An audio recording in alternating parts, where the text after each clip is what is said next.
The story begins 96 years ago with an expedition team. They marched through the vast Himalayan mountains carrying an American flag mounted on a Mongolian spear. Throughout their journey, they were watched by Soviet spies, followed by Mongolian rebels, and closely monitored by Western agents, secret police, Japanese gendarmes, occult scholars, as well as authorities in Tibet and the Chinese government. Despite the attention from all these groups, the expedition mysteriously vanished for 2 months during their 5-year trek. During these 2 months, they managed to slip past everyone's notice, disappearing from their expedition route without a trace. When they finally reappeared and drew attention from the various interested factions, an incredible story emerged. According to the team, during their disappearance, they had ventured to the Pure Land, Shambhala. Shambhala is a mysterious kingdom in Tibetan Buddhism, believed to be a pure land that exists in the human realm. It is said to be a place of highly advanced technology, where the inhabitants live with boundless love and wisdom, free from the suffering of birth, aging, illness, and death. There is no hardship, no toil, and no war. The people of Shambhala are both wealthy and peaceful, living under a system where spiritual and political leadership are united, guided by the sacred teachings of the Kalachakra Tantra passed down directly from the Buddha Shakyamuni. The Kalachakra Tantra, or Wheel of Time, is the secret teaching that transcends past, present, and future, offering wisdom beyond the limitations of time. Shambhala reveals itself only to those it has chosen. Throughout history, many have claimed to have visited this hidden paradise. Whether you are a living Buddha, a monk, or an ordinary person, as long as you attain the necessary wisdom and are selected by Shambhala, you are granted the opportunity to temporarily reside there before returning to our world. However, there are also some who have entered Shambhala through exploration. It is said that if you find the Yeti, the legendary snowman of the Himalayas, it will guide you to Shambhala. The Yeti is regarded as the guardian of Shambhala, leading you across the river of the dead to the center of the earth, where Shambhala lies. Some claim that the entrance to Shambhala is hidden among the vast snow-covered peaks of the Himalayas. Others suggest it is located in the valleys beneath Mount Kailash. There are those who believe it exists on the Pamir Plateau in Central Asia, while some assert that it is scattered across the globe, beneath glaciers, deep within mountains, and in deserts and Gobi regions.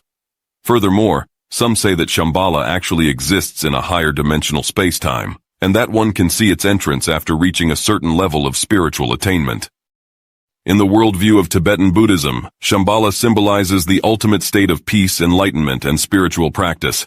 It is an ideal world filled with spiritual power and wisdom, akin to the Pure Land in Buddhism. Shambhala represents humanity's faith in the future Buddha and hopes for a just and peaceful society. The inhabitants of Shambhala have mastered the profound teachings of the Kalachakra and enjoy a life of longevity, well-being, and peace, free from suffering and the bondage of reincarnation. It preserves advanced technology and ancient knowledge, serving as a spiritual sanctuary for humanity. No matter where Shambhala is located, whenever its story is told, it is always accompanied by an ultimate prophecy. The prophecy states that during the Buddha's time he said that after his passing, the Dharma would gradually decline, until there would come a day when the wisdom of the Buddha would no longer exist in the world, and the world would be ruled by a demon king. As the demon king continued to conquer, he grew increasingly arrogant, believing that there was nothing in the world that he could not possess. Humanity's technology continued to advance, and one day our technological level would allow everyone to see Shambhala. Upon seeing the pure land of Shambhala, the demon king decided to conquer it just as he had conquered one nation after another in our world. At this moment, the king of Shambhala would lead an army equipped with even more advanced technology into our world. In this age of decline, they would defeat the demon king and save the world. Then they would present the secret teachings left by the Buddha in Shambhala before his passing, teaching each of us. Peace would be restored, and everyone would live a happy life like the inhabitants of Shambhala. The world would then enter a new golden age. Scholars throughout history have been studying this prophecy, ultimately pinpointing 2 specific times for its fulfillment. The first is the time recorded in Buddhist texts, the 5014th year after the Buddha's passing, which corresponds to the year 2424 AD. The second is the time frame provided by the explorers who returned from Shambhala, indicating that it would occur in the second quarter of the new century, specifically between 2045 and 2049. This expedition returning from Shambhala refers to the same exploration team mentioned earlier that embarked on their journey 96 years ago. On December 30th of that year, the Soviet Union was officially founded, marking the end of the Russian Empire and sending shockwaves through the world as the Red Revolution made history. The leader of our expedition was a former Russian nobleman, Nicholas Roerich. Despite his aristocratic background, Roerich was working for the Soviets, supported by Soviet funds. But why was this Soviet-backed expedition flying the American flag? The answer lies in Roerich's complicated affiliations. By that time, he had already acquired American citizenship. The core members of Roerich's expedition consisted of 3 people.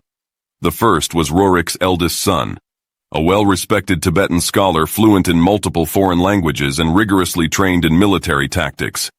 The second was Roerich's wife, a renowned theosophist, simply put, someone who could communicate with divine beings. The third member was Roerich himself, a natural-born aristocrat of German descent from Tsarist Russia. He was a painter, a writer, a theologian, a philosopher, an artist, and a social activist. He was a guest of Lenin, a mentor to Nehru, a friend of Roosevelt, and a visitor to the Tibetan living Buddha. One of the most remarkable things Nicholas Roerich did was spearhead the Roerich Pact, an international treaty signed in 1935.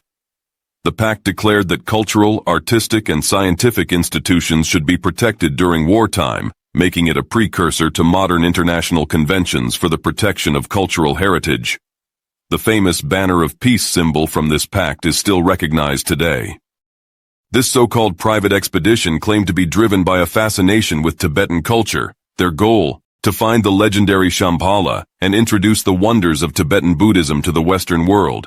Interestingly, it was another young German, deeply passionate about the arts, who would later send his inner circle to Tibet in the midst of World War II in 1938 and again in 1943.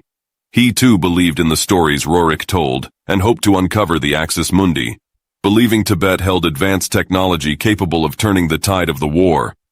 Today we might find this legend absurd, but it's important to note that the Soviets supported Roerich's expedition in the 1920s for similar reasons. They too sought the secret weapons of Shambhala, aiming to establish a sacred Eastern alliance combining communism and Tibetan Buddhism in Central Asia, Mongolia, India, and Tibet, to extend the Red Reach to the South China Sea and the Indian Ocean. This historical context shows us that in the exploration of Tibet, the Soviet Union was the master and Germany the apprentice. According to modern Russian historians, prior to departing, Roerich's expedition had met in Paris with 2 significant Soviet officials, Soviet Foreign Minister Georgy Chicherin and head of the secret police Mikhail Trilisser. During this meeting, both parties reached an agreement.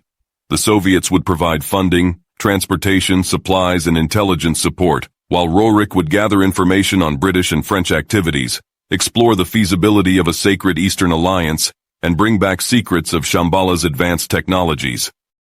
In May 1923, the expedition departed from New York, and by December they arrived in Darjeeling, a small town in the Indian state of West Bengal, nestled in the Himalayas.